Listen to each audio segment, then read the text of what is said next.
नमस्कार, स्वागत है दोस्तों आप सभी का हमारे इस डिजिटल प्लेटफॉर्म में। दोस्तों आज हम बात कर रहे हैं राजस्थान इतिहास और कला संस्कृति के वो इम्पोर्टेंट क्वेश्चन जो आरएसएसबी बोर्ड द्वारा वर्तमान में एलडीसी व वनपाल एग्जाम में पैटर्न कौन सा रखा है, उसी हिसाब से हम आगामी एग्जाम सीएटी व पटवारी को देखते हुए एमसीक्यू क्वेश्चन देखेंगे किस प्रकार के क्वेश्चन पूछे जा रहे हैं।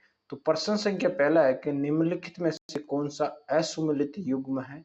लोक वाद्य यंत्र और उसके प्रकारों में बात करता है।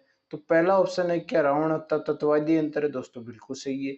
उससे दूसरा बी ऑप्शन है कि अलगोजा कौन सा, दोस्तों अलगोजा सुशीर वाद्य यंत्र है। कैसा वाद्य यंत्र है? सुशीर वाद्य यंत्र है, बिल्कुल सही है। तीसरा है कि मादल अवनद वाद्य यंत्र है, बिल्कुल सही है। चौथा ऑप्शन है क्या लेजिम सुशीर वाद्य यंत्र है, जबकि गलत है। लेजिम नामक है जो वो घन वाद्य यंत्र, दोस्तों कैसे वाद्य यंत्र है? घन वाद्य यंत्र है। तो ऑप्शन डी पहले में राइट होगा। अगला क्वेश्चन नंबर 2 की बात करते हैं। क्वेश्चन नंबर 2 कहता है कि साहिबदीन और मनोहर राजस्थान किस चित्र शैली के प्रसिद्ध चित्रकार थे। तो साहिबदीन नामक व्यक्ति है, इसने एक रचना लिखी थी। उस रचना का नाम आप सभी को पता होगा। उस रचना का नाम है दोस्तों मेवाड़ की रागमाला। क्या नाम है दोस्तों? रागमाला। रागमाला चित्र का चित्रण किसने किया था दोस्तों? साहिबदीन ने किया था। उसी प्रकार जो ये मनोहर है, इस मनोहर नामक चित्रकार ने लिखी थी रामायण के बालखंड का चित्र लिखा। तो ये दोनों कौन सी शैली से संबंधित? तो रागमाला कहाँ की है? तो मेवाड़ शैली की है। तो मेवाड़ शैली से संबंधित है। अब बात कर लेते हैं थोड़ी सी मेवाड़ शैली की। इस मेवाड़ शैली में ही चित्तेरोरी ओवरी और तस्वीरों कारखाना नामक भी स्थित है। जबकि मेवाड़ शैली का स्वर्ण काल माना जाता है, वो जो माना जाता है दोस्तों 1628 से हम बात करते हैं 1652 तक जो व्यक्ति था वो था जगत सिंह। कौन सा दोस्तों? जगत सिंह। जगत सिंह के काल को इसका स्वर्ण काल भी माना जाता है दोस्तों। उसी प्रकार आगे बात जैसे कि किशनगढ़ शैली। अब किशनगढ़ शैली में कौन था? तो किशनगढ़ शैली में जो चित्रकार था उसका नाम था दोस्तों, यहाँ लिखता हूं मैं, निहाल चंद। निहाल चंद नामक था जिसने बड़ी ठनी नामक चित्र भी बनाया था, किशनगढ़ शैली का था। और किशनगढ़ के जो राजा थे उसका नाम सबको पता होगा आप, सावंत सिंह या नागरी दास। कौन से दोस्तों? सावंत सिंह या नागरी दास। एक अलग और चित्रकार भी है किशनगढ़ शैली में जिसका नाम है लाडली दास। वहीं बूंदी शैली की बात करें तो बूंदी शैली ये में पशु पक्षियों की चित्र शैली है, जिसमें चित्रकार है उसका नाम है सुरजन। क्या नाम है दोस्तों? सुरजन। और एक चित्रकार है जिनका नाम है अहमद अली। और अगली जो है बीकानेर शैली। बीकानेर शैली की बात करते हैं। बीकानेर शैली में दो है, एक तो उस्ता कला और एक मथेरन। आप सबने पढ़ा होगा उस्ता कला बीकानेर की फेमस है, और मथेरन कला। उस्ता कला में क्या होता है दोस्तों? ऊंट की खाल पर चित्रण किया जाता है, उसको उस्ता कला जाता है। जबकि जो मथेरन होता है उसमें पारंपरिक धार्मिक भित्ति चित्रण किया जाता है। उस्ता कला से संबंधित एक बात आई तो बीकानेर शैली की विशेषता है, यहाँ के लोग है ना अपने नाम के नीचे अपना नीचे चित्रकार है वो नीचे नाम व तिथि लिखते थे। क्या लिखते थे दोस्तों? नाम व तिथि लिखते थे। ये कौन सी शैली की विशेषता है? तो ये शैली है दोस्तों बीकानेर शैली। अगला और एक है कि यहाँ का चित्रकार की बात आ जाए तो रुकनुद्दीन और अली राजा नामक दो व्यक्ति थे। और एक स्वर्ण काल की बात आ जाए बीकानेर शैली में, स्वर्ण काल था दोस्तों अनूप सिंह का। किसका था दोस्तों? अनूप सिंह नामक व्यक्ति था जिसका स्वर्ण काल भी माना जाता है। अगला क्वेश्चन नंबर 3 है दोस्तों, रणकपुर प्रशस्ति के बारे में आया है कि रणकपुर प्रशस्ति 1439 के संदर्भ में कुछ कथन दिए गए हैं, कौन से सही है, पहचानिए। पहला कथन है कि इसमें बप्पा रावल और कालभोज को अलग अलग व्यक्ति बताया गया। दूसरा कथन है इसके सूत्रधार देपाक थे। बिल्कुल सही है दोस्तों, रणकपुर प्रशस्ति के सूत्रधार देपाक थे। और ये महाराणा कुंभा के काल की है। यह भी कहा गया है कि 1439 में किसका काल था दोस्तों? मेवाड़ में 1439 में काल था दोस्तों महाराणा कुंभा को। और कालभोज और बप्पा राहुल अलग अलग व्यक्ति है, ये भी सही है। तो इसमें कथन तीनों सही होंगे। इससे संबंधित और मैं कुछ बात कर लेता हूँ जिससे रणकपुर प्रशस्ति इसके बारे में डिटेल बताता हूँ। तो ये पाली जिला है। पाली जिले में रणकपुर जैन मंदिर है। पाली में रणकपुर जैन मंदिर है जिसको हम बोलते हैं चौमू का मंदिर। वहां के जिसके रचनाकार दीपक है और कुंभा कार्यकाल जिसका निर्माण किसने करवाया था, जो मंदिर की बात हो रही उसका मंदिर का निर्माण करने वाला व्यक्ति है दोस्तों धरणक शाह। रणक्षा व्यक्ति है जिसने इसका निर्माण करवाया था। और ये गोयलिया सिसोदिया वंश के राजवंश पर भी लिखी गई है ये कथन सत्य। तो तीनों कथन सही होंगे। अब बात आती है क्वेश्चन नंबर 4। क्वेश्चन नंबर 4 कहता है एक कथन दिया गया है कि ये दुर्ग इतना ऊंचा है कि नीचे से ऊपर देखने पर सिर की यानी कि अपने सिर पे जो पगड़ी पहनते हैं वो गिर जाती है। ये कथन किस अबुल फजल ने किस दुर्ग के बारे में कहा था? तो उस दुर्ग का नाम है दोस्तों कुंभलगढ़ दुर्ग, जो कि राजसमंद जिले में, कौन से जिले में दोस्तों? राजसमंद जिले में स्थित है कुंभलगढ़ दुर्ग, राजसमंद जिले। अब इस कुंभलगढ़ दुर्ग के बारे में कुछ बात कर ले। ये कुंभलगढ़ दुर्ग है दोस्तों, इसकी दीवार है जो कि 36 किलोमीटर लंबी है, आपने पहले पढ़ा भी होगा। 36 किलोमीटर सर्वाधिक चौड़ी हुई दीवार। और उसके साथ ही याद रखना जो ये कुंभलगढ़ दुर्ग है ये मेवाड़ की संकटकालीन राजधानी है। मेवाड़ की संकटकालीन राजधानी कौन सी दोस्तों? कुंभलगढ़ दुर्ग, जिसका निर्माण भी किसने करवाया था? हम सबको पता है कुंभलगढ़ दुर्ग का निर्माण भी कुंभा ने ही करवाया था, कुंभा नाम शासक ने ही करवाया था। जबकि एक क्वेश्चन आ जाता है कि निर्माण के साथ वास्तुकार कौन थे? तो दोस्तों वास्तुकार है उसका नाम है दोस्तों मंडन। क्या नाम है दोस्तों? मंडन। और सबसे इंपॉर्टेंट वर्तमान पूछा जाने वाला ट्रेंड है कि ये दुर्ग है इसको यूनेस्को सूची में शामिल किया गया। वो कौन सी ईयर किया गया? तो 2013 में इसको यूनेस्को सूची और उसकी वो जो लिस्ट है यूनेस्को की उसमें वर्ल्ड हेरिटेज साइट में शामिल कर लिया गया। अब कुछ और बातें कर लेते हैं। तो अपने पास और दुर्ग भी दे रखे हैं, जैसे कि हम बात करते हैं मेहरानगढ़ दुर्ग। मेहरानगढ़ दुर्ग कहाँ है? तो आप सबको पता है कि मेहरानगढ़ दुर्ग जोधपुर जिले में है। जोधपुर में कहाँ पे दोस्तों? जोधपुर में मेहरानगढ़ दुर्ग है, बिल्कुल सही है, आपने सही बताया। आगे बात करते मेहरानगढ़ कौन सी दुर्ग दुर्ग जोधपुर में तो कौन सी पहाड़ी पर बना हुआ है दोस्तों? मेहरानगढ़ दुर्ग बना हुआ चिड़िया टूक की पहाड़ी, जिसको गढ़ चिंतामणि भी कहा जाता है। और 1459 ईस्वी में 59 ईस्वी में राव जोधा ने किसने बनवाया था दोस्तों? राव जोधा ने जोधपुर मेहरानगढ़ दुर्ग बनवाया था जोधपुर में, जिसको गढ़ चिंतामणि कहता है। विशेषतः इसमें एक माता जी का मंदिर है जिनका नाम है चामुंडा माता। क्या नाम दोस्तों? चामुंडा माता का मंदिर भी है जो कि जोधपुर में है। इसी के अलावा ये एक ऐसा दुर्ग है जिसमें कुछ तोपें प्रसिद्ध है। क्या दोस्तों? तोप। उन तोपों के नाम पूछे जाते हैं तो मैं आपको बता रहा हूँ कौन से नाम है, जैसे किलकिला तोप, समूबाण, गजनी तोप। इसी के अलावा ये मेहरानगढ़ दुर्ग है जिसमें एक राजा राम भामी नामक व्यक्ति की नींव में जिंदा चुनवाया गया है। करणी माता ने इसकी नींव रखी ऐसा भी कहा जाता है। इसके बारे में रुडियार्ड किपलिंग नामक व्यक्ति ने एक कथन कहा था कि ऐसा दुर्ग इंसानों द्वारा नहीं बनाया जा सकता, या तो परियों द्वारा बनाया गया है। किसके द्वारा? या तो ये परियों द्वारा बनाया गया है, ये फरिश्तों द्वारा गया है, या भूत प्रेतों द्वारा बनाया है। ऐसा प्रेतों या एक शब्द रट ले इसके आप। रुडियार्ड किपलिंग ने कौन सा कहा था? तो ऐसा कहा था कि ऐसा दुर्ग इंसानों द्वारा नहीं बनाया जा सकता, ऐसा दुर्ग फरिश्तों, परियों व प्रेतों द्वारा बनाया जा सकता है। इसी के साथ एक दुर्ग और है हमारे पास जिसका नाम है दोस्तों चित्तौड़गढ़ दुर्ग।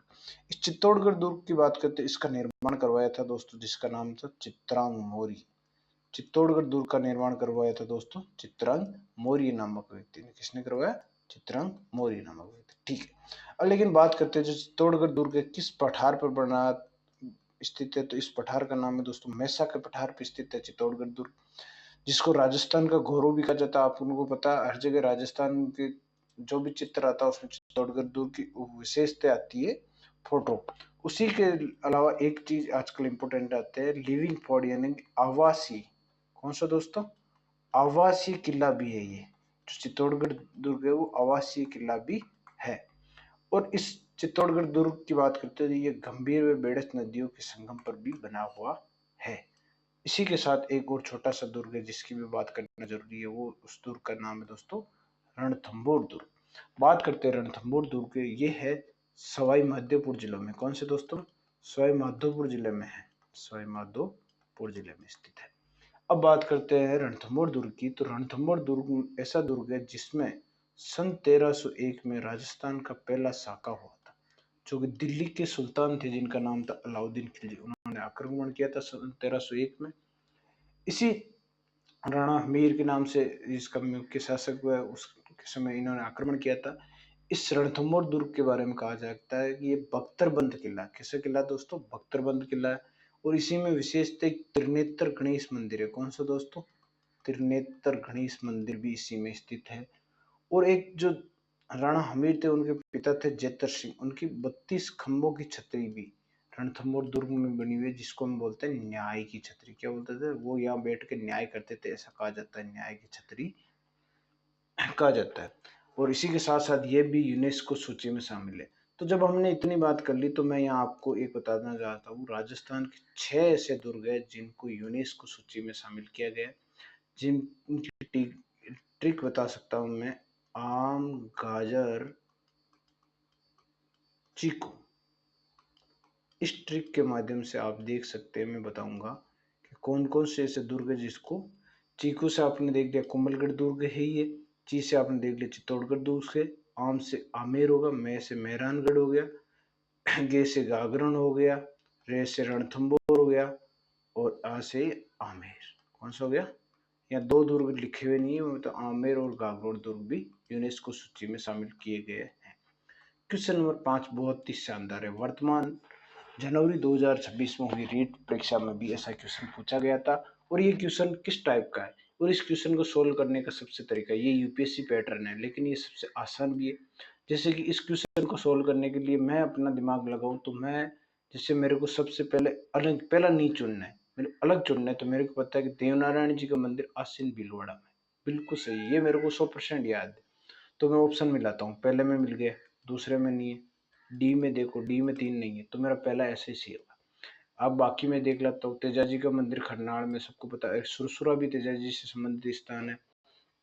वहीं पाबूजी कोलूमंड जोधपुर में, जो कि वर्तमान फलोदी में आ गया। गोगा जी ददरेवा चूरू में भी, और हनुमानगढ़ नोहर में भी स्थित है। तो ऐसे भी हम कर सकते हैं ऐसे क्वेश्चनों को, जो कि बहुत ही हार्ड क्वेश्चन था लेकिन माइक्रो सेकंड में सोल्व कर दिया। अब बात आती है कि राजस्थान की प्रसिद्ध कजली तीज यानी कि सातुड़ी तीज या बूढ़ी तीज का त्योहार किस तिथि को मनाया जाता है? तो दोस्तों मनाया जाता है भाद्रपद का शुक्ल तृतीया।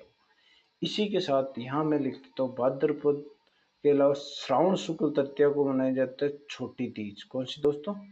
छोटी तीज। अगले यहाँ मैं कुछ और बात करना था, छोटी तीज है वो फेमस कहाँ की है? तो छोटी तीज है वो है जयपुर की। और जो ये क्वेश्चन आएगा, बूढ़ी तीज कहाँ की है? तो ये दोस्तों बूंदी की। कहाँ की प्रसिद्ध है? बूंदी की बूढ़ी तीज प्रसिद्ध है। इसी के अलावा बात कर लेते हैं कुछ, ये जो भाद्रपद शुक्ल तृतीया है, यहाँ कौन से है? तो यहाँ हरितालिका तीज बनाई जाती है, जिसमें शिव व पार्वती की पूजा की जाती है। चैत्र कृष्ण तृतीया को दोस्तों गणगौर की शुरुआत होती है, गणगौर पूजन चलता है, जो कि मारवाड़ में विशेषतः फेमस है। तो त्योहारों का एक क्वेश्चन में हमने कितने क्वेश्चन कर लिए। अगला क्वेश्चन आता है राजस्थान की चित्रकला में आभूषण के कि नेवरी नामक स्त्री द्वारा पहने जाने वाला आभूषण शरीर के किस अंग पर पहना जाता है? तो नेवरी दोस्तों पैरों में पहना जाता है। यहाँ बात सिर की करते, सिर में पहना जाता है बोरला। क्या? बोरला सिर में पहना जाता है, बिल्कुल सही है। गले में क्या पहना जाता है? गले में पहना जाता है ठुसी, आड़, गले में पहना जाता है ठुसी। उसी प्रकार हाथ में एक तो आता है हथफूल, एक आता है गजरा, एक आता है चूड़ा, जैसे हम व्यक्ति कहते हैं ना कड़ा, ऐसे चूड़ा। और एक घोखरू नामक व्यक्ति आभूषण भी हाथ में पहना जाता है। तो इसका आंसर पैर से ही हो गया। अब क्वेश्चन नंबर 8 क्या कहता है? क्वेश्चन नंबर 8 आता है राजस्थान की मॉडर्न हिस्ट्री में से क्वेश्चन बनाया है, जिसने पूछा है कि 1857 की क्रांति के बारे में राजस्थान के रियासतों के पॉलिटिकल एजेंड में से कौन सा असम्मिलित है, कौन सा मिलान नहीं है। आजकल ऐसे क्वेश्चन यूनिकली पूछे जाते हैं, हम सीधे सीधे सोचते हैं वो नहीं आते। क्या मारवाड़ में मैकमेसन था? कि बिल्कुल सही है। जयपुर में कर्नल ईडन थे? बिल्कुल सही है। मेवाड़ में मेजर सावर्स थे? बिल्कुल सही है। कोटा में captain south, sorry sir, Kota में कैप्टन साउथ नहीं थे, कोटा में थे मेजर बर्टन। कौन से दोस्तों? Major Burton. अब 2 और रह गए। एक है दोस्तों सिरोही, सिरोही का कौन था? तो सिरोही का मैं आपको बता रहा हूँ, सिरोही का था जेडी होल्स। एक और रह गया, एक रह गया भरतपुर, भरतपुर का कौन था? भरतपुर का है दोस्तों मॉरिसन। मॉरिसन नामक व्यक्ति कहाँ का पॉलिटिकल एजेंट था? तो वो था भरतपुर का। क्वेश्चन नंबर 9 क्या कहता है?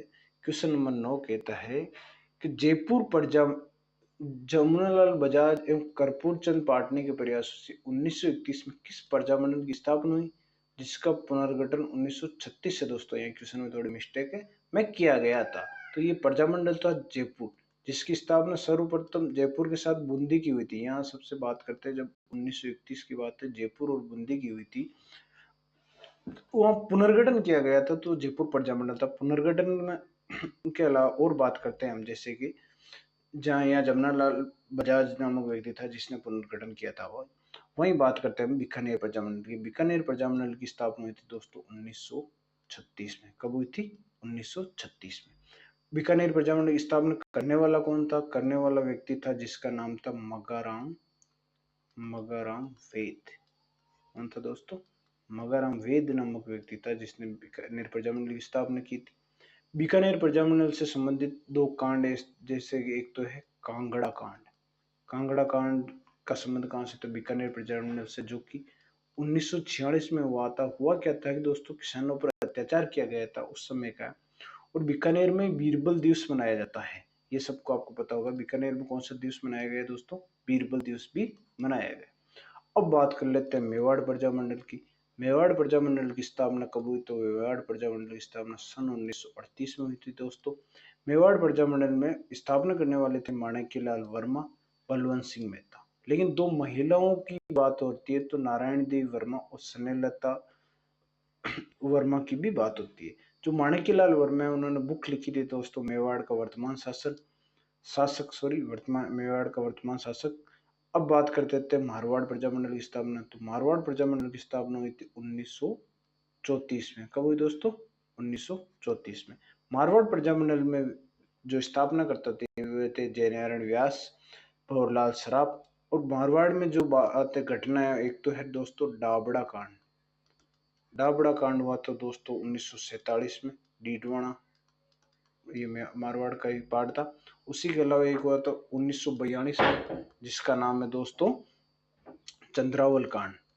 चंद्रावल कांड कहाँ का दोस्तों? चंद्रावल कांड पाली का था। और मारवाड़ में एक व्यक्ति था जिनका नाम है बाल मुकुंद बिस्सा, जिनको बोलते हैं राजस्थान का जतीन दास। इसके अलावा नेक्स्ट क्वेश्चन नंबर 10 है हमारा कि राजस्थान एकीकरण के चरण यानी तीसरे चरण में संयुक्त राजस्थान, जो कि 18 अप्रैल 1948 को हुआ था, उसके उद्घाटनकर्ता कौन थे दोस्तों? इसके उद्घाटन करते थे पंडित जवाहरलाल नेहरू। बात करते उद्घाटनकर्ता में, तो पहले और दूसरे के उद्घाटन करते थे एन.वी. गाडगिल, तीसरे के पंडित जवाहरलाल नेहरू और चौथे के दो दोस्तों सरदार वल्लभ भाई पटेल। इस प्रकार मैंने ये कुछ इंपॉर्टेंट क्वेश्चन करवाए हैं। आशा करता हूँ कि आपको बहुत आसानी से समझ आएंगे। तो अगले वीडियो में मिलते हैं, तब तक के लिए बहुत बहुत धन्यवाद।